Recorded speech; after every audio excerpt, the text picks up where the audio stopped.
कांग्रेस में मचे आपसी सिरफुटोवल में एक पार्टी के वरिष्ठ नेता सलमान खुर्शीद ने भी एंट्री मारी है और असंतुष्ट नेताओं पर हमला बोला है। उन्होंने कथित तौर पर G23 नाम से चर्चित कांग्रेस के असंतुष्ट नेताओं को नसीहत दी है।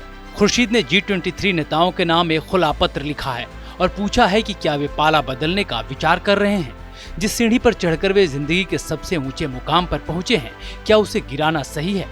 उन्होंने लिखा कि G23 नेताओं का नाम पार्टी में उपलब्धियों के शानदार इतिहास के साथ जुड़ा है, लेकिन हजारों गुमनाम कांग्रेस कार्यकर्ताओं ने अपना योगदान दिया है, लेकिन उन्हें बदले में बहुत कम या कुछ भी नहीं मिला है।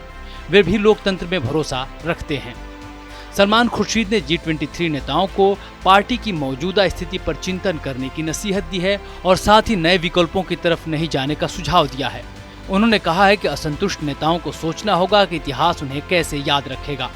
सलमान खुर्शीद ने अपने पत्र में लिखा है, हमने सोचा था कि G23 नेताओं ने अपने विषयों को रख दिया है और उन्हें बताया भी गया है कि पार्टी का चुनाव सही समय पर होगा, लेकिन जम्मू में सार्वजनिक तौर पर सभा करके या हरियाणा में होने वाली सभा से क्या वे एक बार फिर चीजों को खराब कर रहे हैं?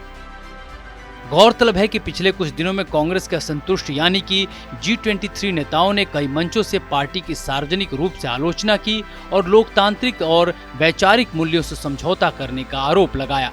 जम्मू में गुलाम नबी आजाद के नेतृत्व में G23 के नेताओं ने पिछले शनिवार को सार्वजनिक तौर पर आक्रोश का प्रदर्शन किया था। इसके अलावा पिछले दिनों बंगाल चुनाव में अब्बास सिद्दीकी के साथ हाथ मिलाने पर भी आनंद शर्मा ने पार्टी के फैसले को कटघरे में खड़ा किया था। हालांकि खुर्शीद ने वर्तमान वक्त में नेताओं के कमजोर हो रहे वैचारिक रवैये पर भी प्रश्न चिन्ह खड़ा किया। उन्होंने कहा, पिछले 50 सालों का हमारा इतिहास आसान नहीं रहा है। बीजेपी आरएसएस की विभाजनकारी राजनीति हमारे सामने नई चुनौतियों के रूप में है। सांप्रदायिक ताकतों के बढ़ते कदम ने हमें सचेत होने पर मजबूर कर दिया है।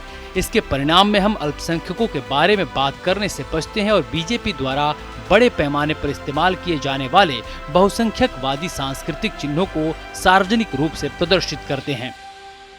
राज्यों और केंद्र शासित प्रदेश में चुनाव का माहौल है, लेकिन कांग्रेस के भीतर अंदरूनी कलह बढ़ती जा रही है। जिस तरह से G23 नेताओं ने बागी रुख इख्तियार किया है, उसे पार्टी भी हल्के में नहीं लेना चाहती, क्योंकि इन नेताओं में वे दमखम वाले नेता शामिल हैं जिनके दम पर पार्टी डूबती नाव को कई बार संभाल चुकी है।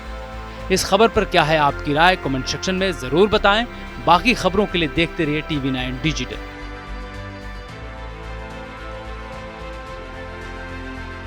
आपकी सेहत आपकी बात। देखिए कैसे रहें फिट मेरे साथ। खान पान, स्ट्रेस, डिप्रेशन पर अब जरूरी है बात। मैं हूं doctor Shikha Sharma. TV9 digital पर देखिए मेरे साथ। आप फिट तो सब हिट।